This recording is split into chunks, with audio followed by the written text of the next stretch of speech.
नमस्कार, मैं दौलत शर्मा और आप देख रहे हैं UIP न्यूज। स्वागत है आपका हमारे खास कार्यक्रम राजनीतिक पंचनामा में, जहां पर हम बात करेंगे लोकसभा चुनाव 2024 की। जब लोकसभा चुनाव 2024 की तैयारियां चल रही थी, तब उस समय संसद भवन में खड़े होकर खुद प्रधानमंत्री नरेंद्र मोदी ने कहा था कि पूरा देश जानता है कि अब की बार 400 पार। और सवाल यही रहेगा कि आखिर क्यों नहीं हो रहा 400 पार। आखिर क्या ऐसी रुकावट आ रही है कि 400 पार का लक्ष्य अब बीजेपी को इतना साफ दिखाई नहीं दे रहा। आज 7वें चरण की वोटिंग है। पहले चरण, दूसरे चरण, तीसरे चरण तक जोश हाई था। सब नेता 400 पार चिल्ला रहे थे, लेकिन चौथा, पांचवा, छठा, सातवां चरण आते आते ये जोश कम हो गया। कहा कि हमारे पास बहुमत आएगी। उससे पहले था कि 400 पार। तो सवाल यही है, आखिर क्यों नहीं हो रहा 400 पार। हमारे साथ हमारी साथी आशु हैं, उनसे भी ये सवाल करेंगे कि 400 पार क्यों नहीं हो रहा, क्या मुद्दे हैं जो उनको रोक रहे हैं, और आखिर अगर 400 पार होगा तो 400 पार कैसे होगा कि जब जनता महंगाई, बेरोजगारी और कई सारे मुद्दे बीजेपी के खिलाफ पकड़े हुए हैं।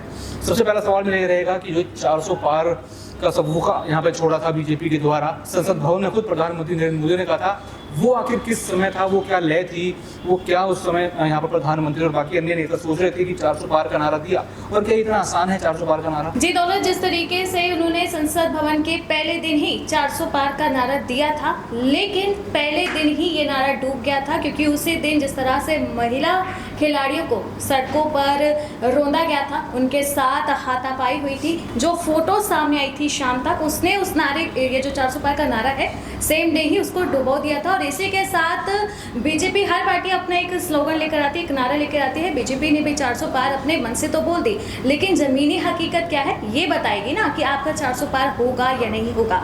जैसे कि यहाँ पर अब सड़कों, मेट्रो को लेकर बहुत बड़ी बात की गई है कि अगर सरकार आती है तो मेट्रो इंफ्रास्ट्रक्चर पर सबसे ज़्यादा ध्यान दिया जाएगा।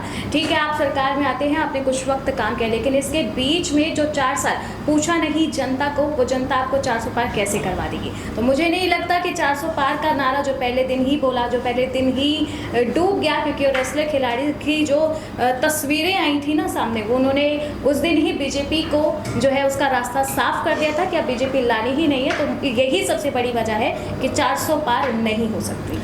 ये लोकसभा चुनाव चल रहे हैं, इस बीच इंडिया अलायंस बना है, कई सारी पार्टियों का गठजोड़ है, यहाँ बंधन है। तो क्या ये गठबंधन जो है ये 400 पार को रोकने में कितना सफल होगा, या फिर बीजेपी को रोकने में कितना सफल होगा, या मात्र 2019 और 14 की तरह ये जो गठबंधन पहले भी हुआ था ये उसी की तरह टूट जाएगा चुनाव आते आते, या फिर आप कह लीजिए नतीजे आते आते? क्या लगता है आपको कि क्या 4 जून तक ये गठबंधन बचेगा, या फिर 4 जून के बाद यही गठबंधन बीजेपी की परेशानी बनेगा?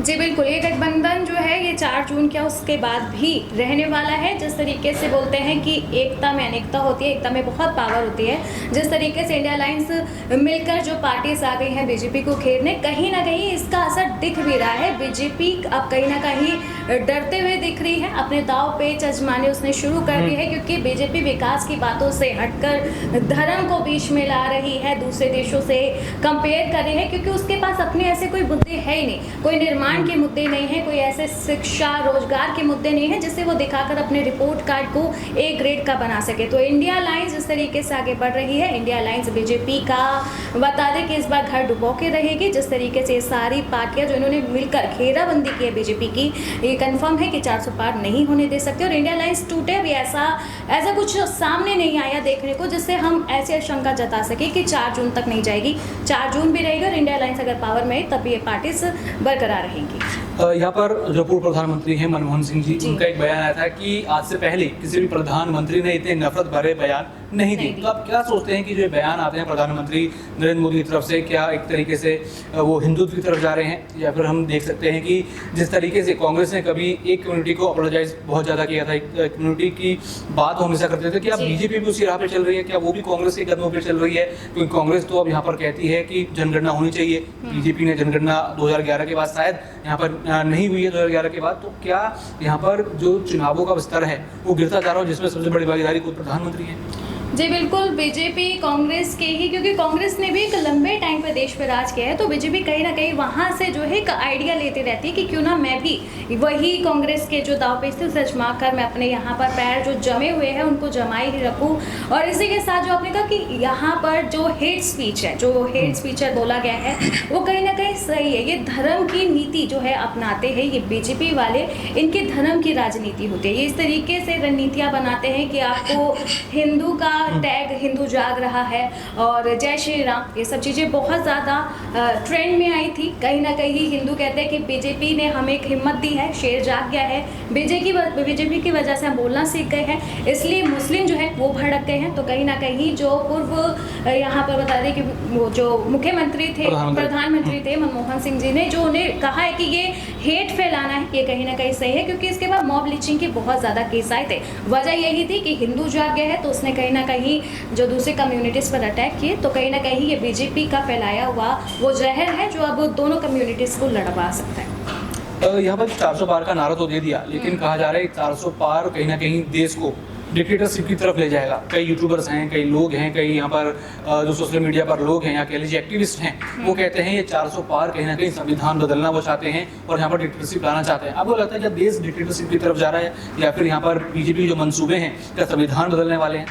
जी देखिए, संविधान नहीं बदल सकता, बीजेपी संविधान नहीं बदल सकती। ऐसे विपक्ष के लगातार इन पे इल्ज़ाम लग रहे हैं, बीजेपी की विपक्ष जो है वो संविधान बदलेगी। संविधान एक बार लिख चुका है और इंडिया उस पर चलने वाली है। बहुत सी कंट्रीज़ है कि इंडिया के संविधान को फॉलो करती है, कुछ रूल उसमें से लेती है, क्योंकि संविधान बहुत अच्छा लिखा गया है। यहाँ पर सबके लिए रूल है, चाहे SC/ST हो, जनरल हो, OBC हो, सबके लिए एक ही नज़र से उसे लिखा गया है।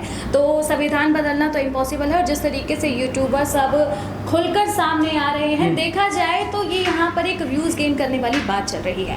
आजकल हर कोई पहले अपनी दुकान चलाना चाहता है, उसके बाद वो देश और दुनिया का ख्याल रखना चाहता है। तो अगर उसे लगता है कि अगर इस तरीके की नेगेटिव यूज़ करने से मेरे अच्छे व्यूज़ आ गए हैं, तो फिर उसने वही मोड़ अपना लिया है, उसी ले में अपने चैनल को लेकर चल रहा है। लेकिन संविधान बदलना ये इम्पॉसिबल है। और बीजेपी की ऐसी कोई मुझे नहीं लगता कि उनके मन में ऐसी कोई है कि हम संविधान बदले। क्या वो SC/ST से उनका रिजर्वेशन छीन लेगी? ऐसा नहीं हो सकता। क्या वो अलग अलग कैटेगरीज में, यानी कि जैसे पहले छुआछूत या छूत इस तरीके की चीज़ें होती थी जो संविधान ने ख़त्म की, तो ऐसा नहीं है कि बीजेपी उसे फिर से लिया। आजकल के यूथ पढ़ रहे हैं और जैसे ये यूट्यूबर्स हैं जो कह रहे हैं कि संविधान ख़त्म कर देगी बीजेपी, उसी के साथ कुछ दूसरे भी यूट्यूबर्स हैं जो समझा रहे हैं चीज़ों को कि संविधान ख़त्म होना इम्पॉसिबल है। तो बीजेपी की ये नेगेटिव साइड कहीं ना कहीं यूट्यूब से हो रही है, जो सरासर गलत है, क्योंकि मुझे नहीं लगता कि उनका ऐसा कोई मंसूबा है कि वो अपने जिस तरीके से हिंदू मुस्लिम भड़का रहे हैं वो संविधान को भी बदलना चाहते हो।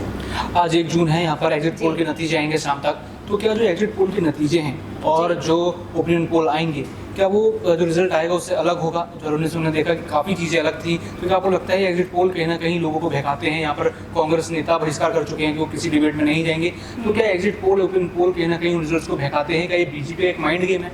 ये कहा जा रहा है कांग्रेस की तरफ से। जो ओपिनियन पोल है वो ये दिखा रहा है कि बीजेपी की 400 पार है। और जिस तरीके से कल कांग्रेस ने दोपहर बाद ये स्टेटमेंट दी कि भाई हम एग्जिट पोल और इन सब में पार्टिसिपेट नहीं करेंगे, हमारा कोई प्रवक्ता चैनल पे नहीं आएगा, चैनल अपनी TRP लेकर घर चला जाएगा और ऐसे में लोगों के बीच में बातें बन जाएगी जो हम नहीं चाहते। जो 4 जून को फैसला आएगा वो सच होगा, हम उसे एक्सेप्ट करेंगे और उसे ही मानेंगे। तो इसका मतलब ये है कि जो ओपिनियन पोल है वो कहीं ना कहीं सच है, क्योंकि एग्जिट पोल और ओपिनियन पोल को देखकर कहीं ना कहीं कांग्रेस डर गई है। क्योंकि अगर कांग्रेस को जीत होती तो प्रवक्ता फ्रंट लाइन में, फ्रंट फेस में बैठकर अपनी बात रखते। तो ये मैं कह सकती हूँ कि जो ओपिनियन पोल दिखा रहा है कि बीजेपी 2024 में 400 पार है, तो कहीं ना कहीं ये सच है और शायद इसीलिए कांग्रेस डर गई है और इन सब जो एक्टिविटीज़ है इनमें पार्टिसिपेट करने से पीछे हट रही है। बिल्कुल, यहाँ पर कहा जा रहा है कि कांग्रेस डर रही है, लेकिन ये 4 जून को देखना होगा कि जनता ने आखिर यहाँ पर फैसला क्या किया है। यहाँ पर इंडिया गठबंधन को डरना चाहिए या फिर भारतीय जनता पार्टी को डर की जरूरत है? क्योंकि कहीं ना कहीं देखना होगा कि जनता 4 जून को क्या फैसला देती है, क्योंकि परिणाम यहाँ पर अब EVM में कैद हो चुके हैं, जो 4 जून को निकलेंगे और उसके बाद ही पता चलेगा इस बार 400 पार या फिर गठबंधन की सरकार। बाकी और भी ऐसी रिपोर्ट देखने के लिए देखते रहिए UIP न्यूज़। धन्यवाद।